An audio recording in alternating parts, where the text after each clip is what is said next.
Good इव्हिनिंग्स. मी doctor Tejas Sunil माळी, ओस state medical युनिव्हर्सिटीचा विद्यार्थी.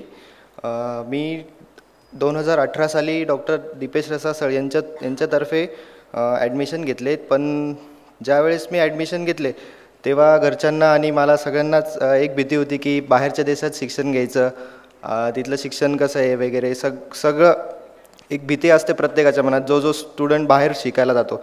पण एकदा की तिकडची जी पद्धत आहे ती आपल्यापेक्षा खूप बेटर आहे, जी शिक्षण जे आपण तिथे घेतो.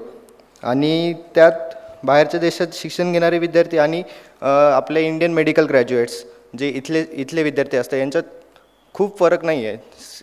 सेम एकदम, बाकी काहीच अडचण नाही. पण जेव्हा मी तिकडे गेलो तर तिथे माझ्यासारखे MBBS स्वप्न पूर्ण करण्यासाठी आलेले खूप विद्यार्थी मला तिथे भेटले.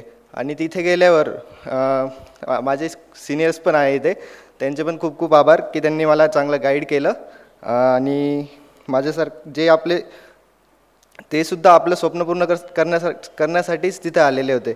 आणि आम्हाला सरांनी अगदी छोट्या भावासारखंच गाईड केलेलं. First year to last year मी तिथे सरांच्या हॉस्टेललाच होतो. आणि तिथे महाराष्ट्रीयन हॉस्टेल, महाराष्ट्रीयन मेस सर्व सोयी उपलब्ध करून दिलेल्या आम्हाला सरांनी.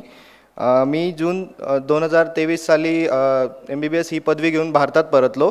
आणि डिसेंबर 2023 रोजी जी आपली भारतात परत आल्यावर जी एक्झाम असते, फॉरेन मेडिकल ग्रॅज्युएशन एक्झाम, ती मी फर्स्ट अटेम्प्टमध्ये उत्तीर्ण होऊन आत्ता मी गेल्या 3 महिन्यापासून सिव्हिल हॉस्पिटल नाशिक येथे इंटर्नशिप करत आहे. यासाठी गेल्या माझ्या ज्या 5 वर्षात ज्या शिक्षणामध्ये मला डॉक्टर दीपेश रसासळ यांच्या गायडन्समुळे कुठेच काही अडचण आली नाही. यांच्यामुळे माझे आणि माझ्या परिवाराचे जे माझे डॉक्टर बनण्याचे स्वप्न होते ते पूर्ण झाले. यासाठी माझ्यातर्फे व माझ्या परिवारातर्फे डॉक्टर दीपेश रसासळ यांचे खूप खूप धन्यवाद.